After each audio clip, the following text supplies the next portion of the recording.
Olá, pessoal!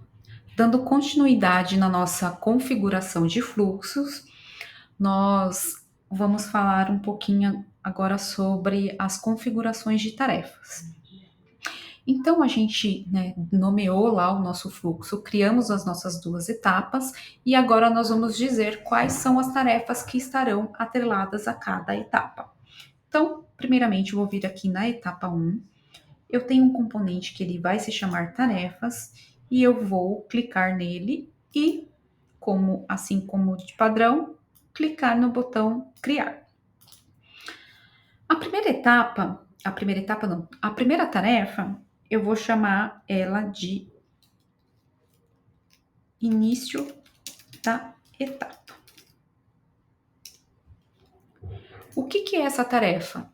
É uma tarefa que ela só vai dar início à minha etapa. Ela é uma tarefa simples, de conclusão automática, né, pelo nosso bot, e é basicamente para que ela dê início, né, à nossa etapa aí de atendimento e análise do chamado, tá? Então, eu nomeei ela de início da etapa, tarefa de início de etapa. Aqui eu tenho 3 opções para eu dizer que eu vou iniciar essa tarefa a partir. Aí depende de uma dessas ações, tá? Qual que é o tipo de início? Neste caso, eu vou colocar que é ao entrar na etapa, né? Como a gente já nomeou aqui. Eu posso escolher um íconezinho, vou escolher aqui um ícone qualquer. Os demais campos a gente vai falar um pouquinho mais para frente. E eu vou para a minha próxima aba, que é uma aba de resultados. Para essa primeira tarefa, que eu estou chamando ela de início de etapa, nós não vamos fazer nada aqui, tá bom? Na visualização de dados, também não. Aí eu vou para a próxima, que é a ação. Qual que é a ação dessa tarefa? Nós temos algumas opções aqui.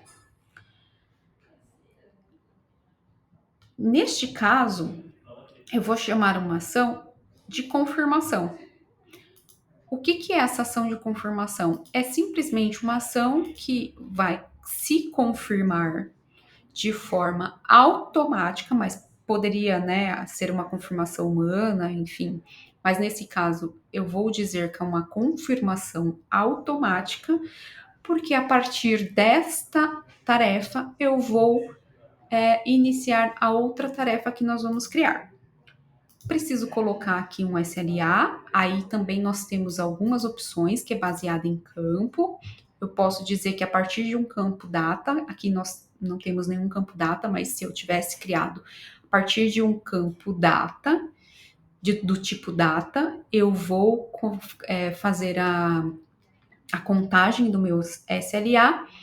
Eu posso dizer que na criação da minha tarefa, ou seja, quando essa tarefa criar, eu vou contar o meu SLA, ou pode ser na criação do item, ou seja, quando o item for criado, ou seja, quando aquela requisição for realizada, eu vou começar a contar o SLA para essa tarefa. Nesse caso, e é bem comum, tá, a gente dizer que é na criação da tarefa, porque a partir dela, realmente, né, que é importante a gente falar do SLA, a gente coloca o cálculo do nosso SLA, se vai ser dias corridos, dias úteis ou em horas. Aqui eu vou colocar dias corridos, porque dias úteis a gente vai falar um pouquinho mais para frente, e horas não faz muito sentido. Como ela é uma tarefa de confirmação automática, ela não vai esperar o SLA para ela se confirmar. Ela simplesmente, assim que ela surgir, ele vai entender, o bot vai entender que ele já pode confirmar e ele vai fazer a confirmação. Aqui eu tenho, né, alguns tipos de responsáveis que nós vamos falar um pouquinho mais para frente, mas lembra que eu falei que essa é uma tarefa de confirmação automática? Basta eu acionar aqui, né, a minha confirmação automática, que a gente já tem a nossa primeira tarefa aqui. Aí, passando por essa tarefa, depois que gerar essa tarefa de início de etapa, nós vamos para a próxima tarefa, que é uma tarefa que eu vou chamar de análise do atendimento namespace. Também vou colocar aqui uma descrição, e nesse caso aqui é muito importante, tá? Vocês colocarem sempre um nome que seja intuitivo, uma descrição também que seja intuitiva, porque é dessa forma que o usuário que vai trabalhar nessa tarefa vai ver essa tarefa, né? Então ele vai entender que essa é uma tarefa para análise do atendimento N-Space. E aí tem uma descrição que eu posso, por exemplo, colocar assim: por favor, analise a requisição de atendimento N-Space. Então, o usuário vai ver exatamente assim, o nome e a descrição da tarefa. Quando a gente for rodar o fluxo, vai ficar um pouquinho mais visual, né, essa informação.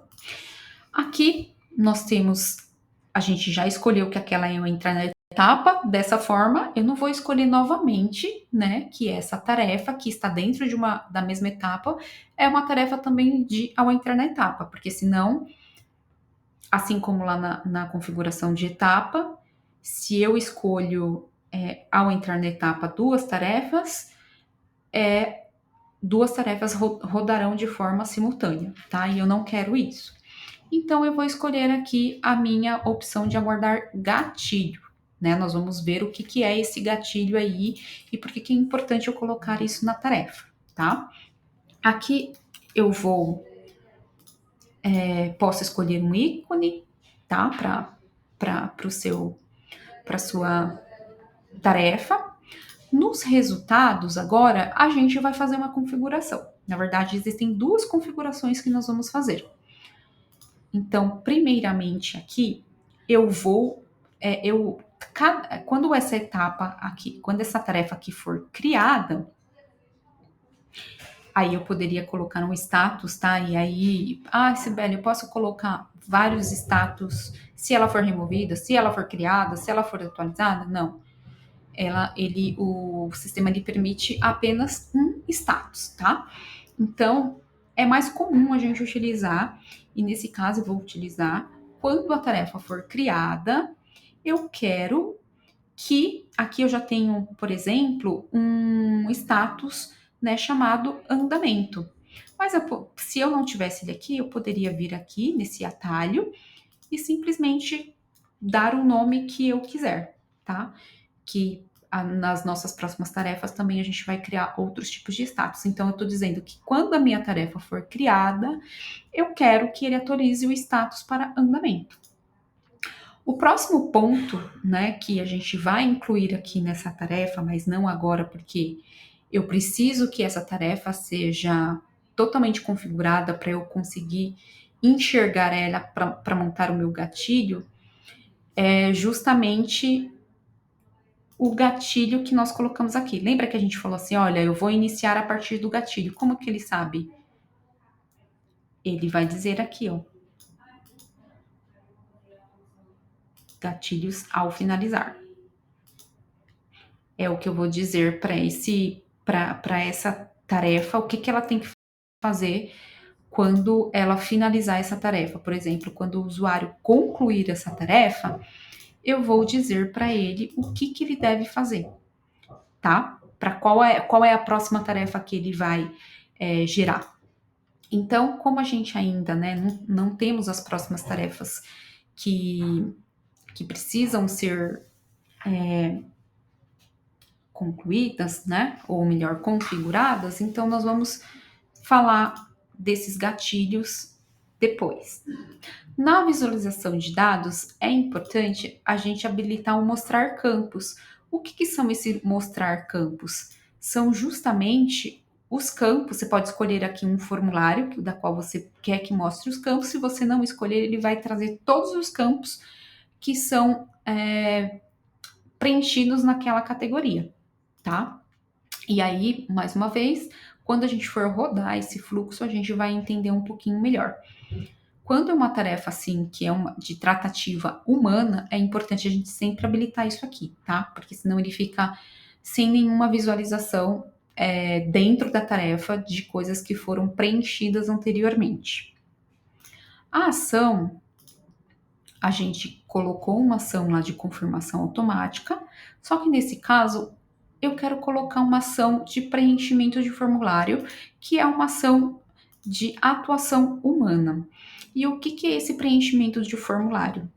Quando surgir essa tarefa, eu vou ter um formulário que o usuário ele vai ter acesso para ele fazer o preenchimento das informações, tá?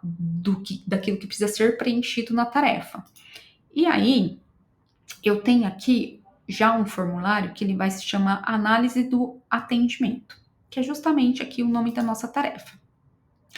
Se eu não tivesse esse formulário, eu poderia simplesmente aqui vir em novo também, porque é um atalho, e colocar todos os pontos aqui do meu formulário.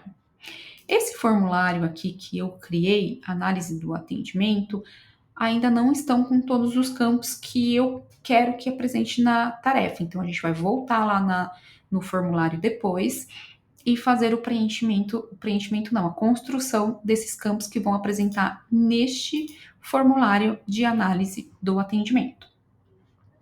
Aqui no meu tempo de resposta é a mesma coisa, então eu vou dizer que quando eu criar a tarefa, eu quero que essa tarefa tenha 5 dias corridos para eu poder analisar, tá? E aí eu posso ou não, né, colocar outros tipos aqui, ou outras formas de SLA, tá?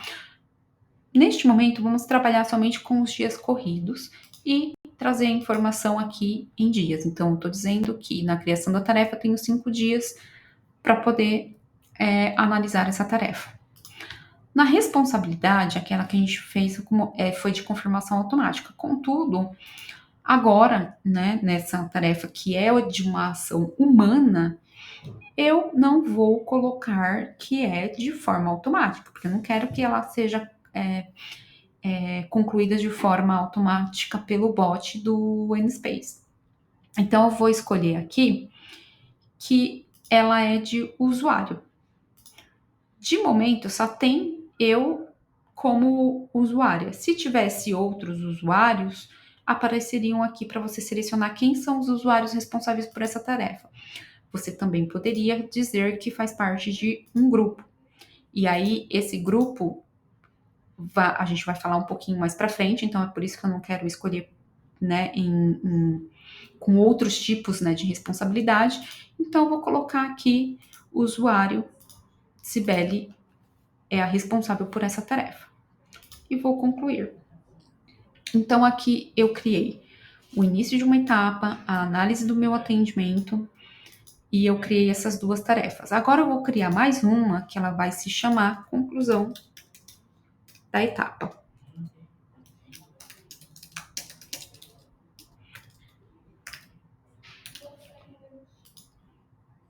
Tarefa de conclusão de etapa. Aqui eu também vou falar que é aguardar gatilho. Posso escolher um ícone aqui para ela. Essa tarefa também ela é automática, então não tem necessidade de vocês preencherem aqui, tá? Então, minha ação, eu vou falar que é de conclusão da etapa. Meu tempo de resposta, eu também vou colocar aqui um SLA básico de 1 dia e vou colocar a responsabilidade como confirmação automática, visto que ela é uma tarefa de conclusão de etapa, ela não precisa de uma ação humana, tá? Feito isso, eu já criei as minhas tarefas da minha primeira etapa, que é minha etapa de análise de requisições. Lembra que eu falei dos gatilhos? Então, no próximo vídeo a gente vai ver como a gente cria esses gatilhos e como a gente associa esses gatilhos dentro das tarefas, tá bom? Obrigada e até o próximo vídeo.